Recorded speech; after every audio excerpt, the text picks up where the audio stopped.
পলায়নের পুনর্মঞ্চায়ন। উল্লসিত জনতা উপভোগ করল ১ বছর আগের সেই কাঙ্ক্ষিত মুহূর্তটি।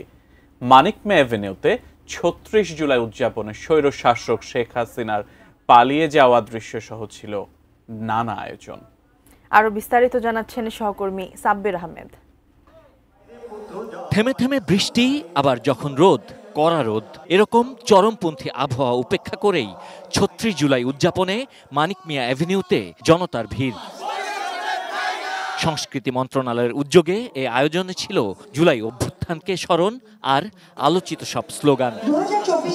সাইমুম শিল্পী গোষ্ঠীর পরিবেশনা দিয়ে সকালে দিনের কর্মসূচি শুরু হয়। পরে একে একে আরও অনেকে গান পরিবেশনা করেন। হাতে লাল সবুজের পতাকা আর মাথায় ব্যান্ডানা বাঁধা জনতাও কণ্ঠ মেলায় শিল্পীদের সাথে।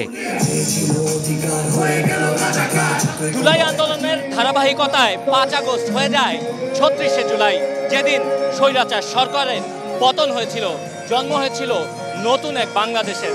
সে থেকে এ দিনটি নতুন বাংলাদেশের বিজয়ের দিন, বাংলাদেশের গণ অভ্যুত্থান দিবস, যেদিন মানুষকে এই বিষয়ে বার্তা দেয় বাংলাদেশে ফ্যাসিবাদের কোনো ঠাঁই নেই। মোনালিসা হেভি ফ্লো ১৫ পিস প্যাকেটের সাথে ৮ পিসের একটি প্যাকেট একদম ফ্রি।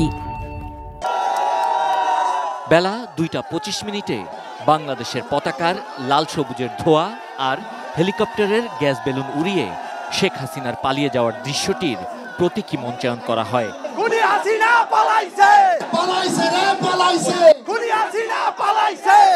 সাবেক এই প্রধানমন্ত্রীর দমভক্তি শেখ হাসিনা পালায়নাকে বিদ্রূপ করে উপস্থাপিত হয় শেখ হাসিনা পালিয়ে গেছে। শেখ হাসিনা আমাদের দেশ থেকে পালায়, অরিজিনালি সে ভারতের, সেই ভারতে পালায় চলে গেছে। ঈদের চেয়ে আনন্দ লাগছে আজকে। ১৬টা বছর অন্যায় করে গেছে, তো এই অন্যায় যদি জনগণ তাকে পাইতো তাহলে তো তাকে বাঁচতে দিত না, তাই সে হেলিকপ্টারে পালায় গেছে। আনন্দ আয়োজনের উচ্ছ্বাসে ভাসা মানুষ বলছে, নতুন বাংলাদেশের খোলা বাতাসে স্বস্তির নিঃশ্বাস নিচ্ছেন তারা। অবশ্যই অনেক বেশি, আমি কখনোই এভাবে এনজয় করি, ফার্স্ট টাইম এই আনন্দটা।